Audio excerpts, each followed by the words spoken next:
Hello and welcome to Enigmatic Rose 4's Crusader Kings 2 tutorial in Jade Dragon.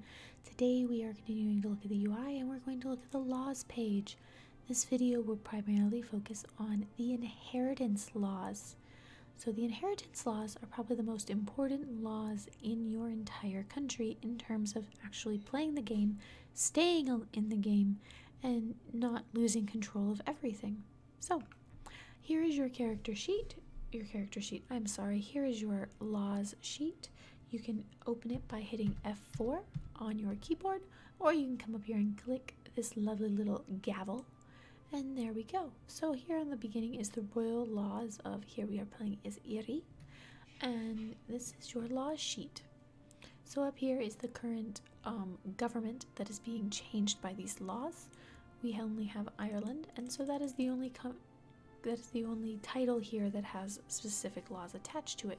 Counts, as long as you have a title that is above a count, it will automatically follow the laws of the de jure kingdom or emperor title that you hold, or dukedom title.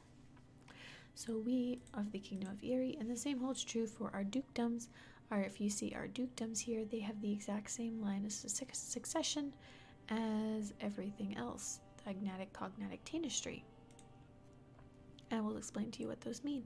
So here is, because of our current government type is Tanistry, which means that we get to select our ruler, and our ruler is selected from one of our family members. It is agnatic, cognatic, which means boys receive precedence over girls, so it is very hard for us to put a girl on the throne, or a female I should say. They're not all girls. Marigold here is a girl, but Ain here is certainly not. And neither is a Rianfeld. So we select who we want. You see, we're actually voting for Osini here, which is this man, because he's this genius man. He's amazing. But all of our vassals, most 7 people here, the supporters that we can see with the tooltip, they are voting for this little boy who is pretty good himself, but he is not nearly as good as the Earl here, who is much better. But people don't like him because he is craven and slothful, and people don't like that. Alright, so, and you can see who's next in line. Your vote carries weight, so let's say you were the second vote for this person, someone's the second vote for this person, and this kid wasn't here, then your vote would automatically put this guy in the first place. So this whole elective bit is, with the nomination button, is used here with Tanistry. Tanistry is only allowed for Celtic culture groups. If we look here at our culture on our character page, we are Irish Celtic, which is part of the Celtic character or Celtic culture group. The other Celtic culture groups, here we have the Bretons. Here are Celtic. Here we have the Welsh are Celtic, and here we have the Pictish. He's Anglo-Saxon. Here we have the Pictish, who are also Celtic. All 4 of these cultures have access to the Tanistry government choice.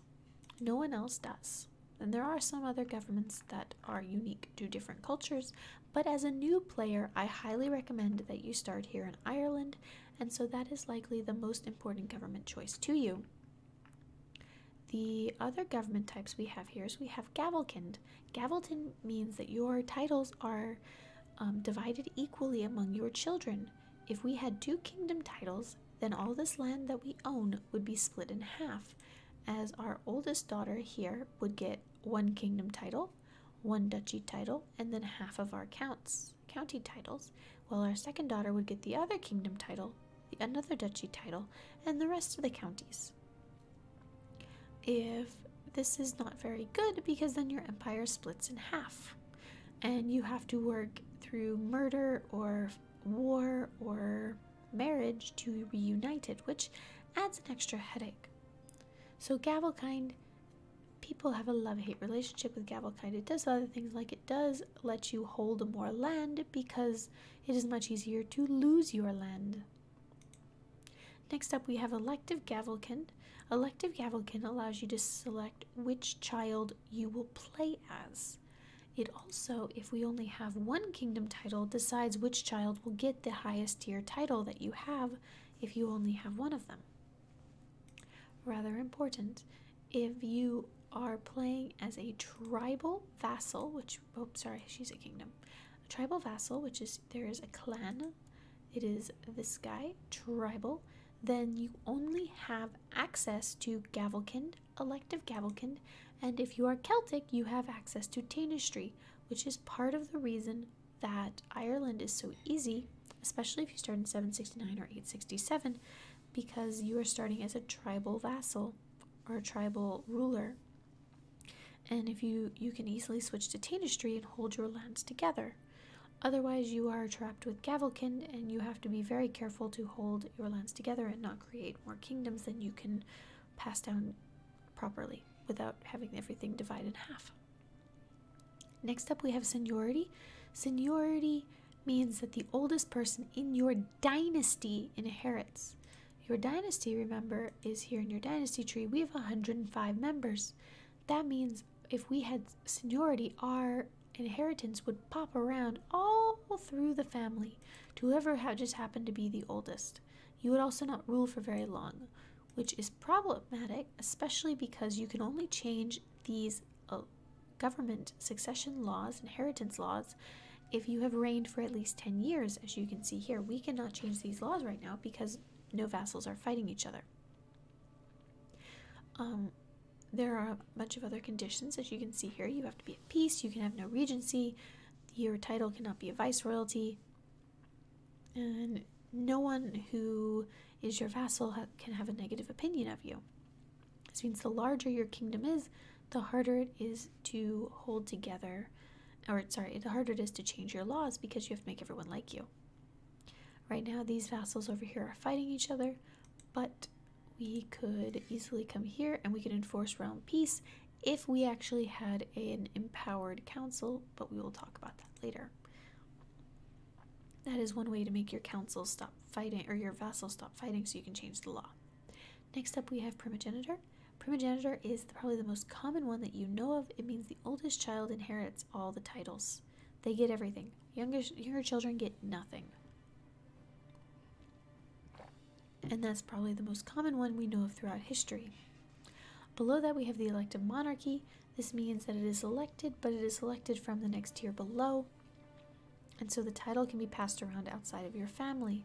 You do not want to do that very often if you are unsure on how to manage vassals and make people vote for what you want.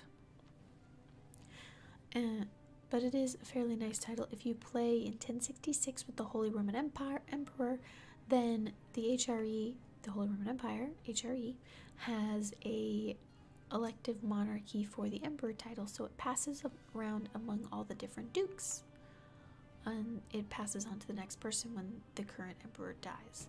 The last one here we have is ultimogeniture, which means that the youngest child inherits.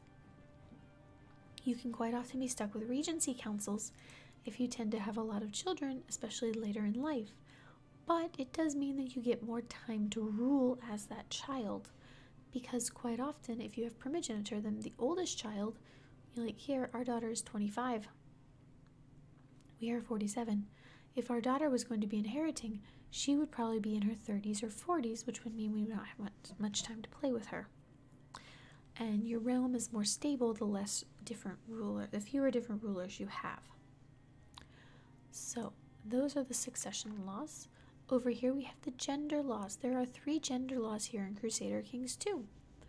The first one here is agnatic. This means that only boys can inherit. That's it. Boys inherit, no girls. It's a no girls allowed club. France tends to start off with this, except here, Middle Francia has a lady on the throne, because it is agnatic cognatic. But if we come over here to the ruler of the Emperor of Francia, and we go here, it is agnatic Gavelkind. Only boys can inherit, which means he has 6 children, but only 2 of these are possible to inherit. Any of the other children, the girls can still get claims, but they cannot actually inherit the title.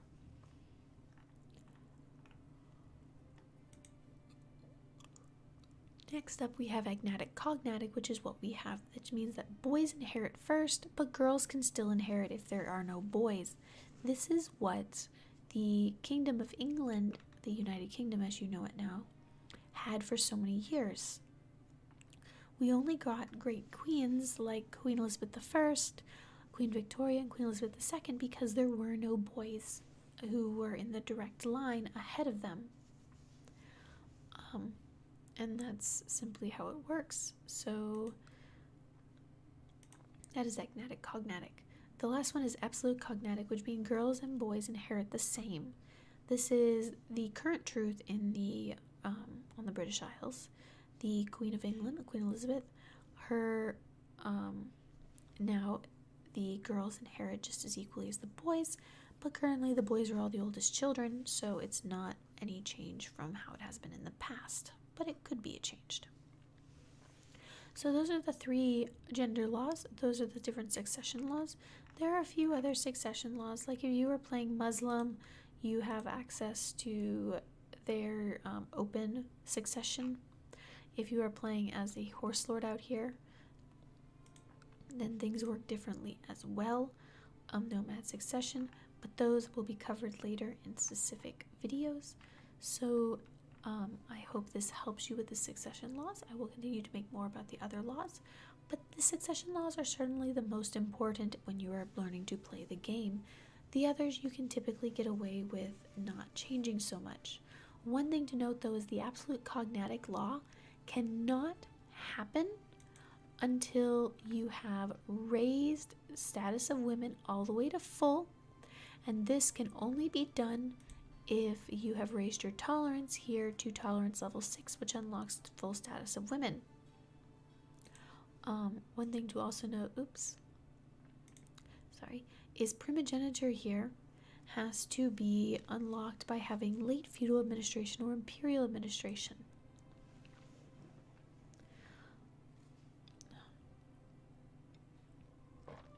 Sorry, I had to take a sip of water, guys. Alright, so here's administration. You have feudal, which is what we currently have, and you have to switch to late. This requires legalism level 3 or greater. Imperial requires majesty level as greater or equal to 5. So we go back to technology. It means you have to have at least 3 points here in legalism to change to late, if that's what you want to do to get primogeniture. And you have to have at least 5 in majesty to get imperial. 5 is there. I can't count apparently. So that means it's much harder to get primogeniture, which is why a lot of people go for elective monarchies, because it doesn't have any of those requirements. And it's also why Tanistry here is so nice, because it doesn't have any of those requirements at all. You can unlock it from the very beginning as long as you have ruled for 10 years, you're at peace, people like you, yada yada yada. The other things that are always the same are met. Alright, so I believe that's it. And yes, I cheated in those numbers. Don't ignore them. Thank you so much for watching. I hope you enjoyed this. If you did, please leave a like, leave a comment. Let me know if you have any questions or if there's a specific video you would like to see. Please let me know down below. And I hope you have a great day. See you later. Bye.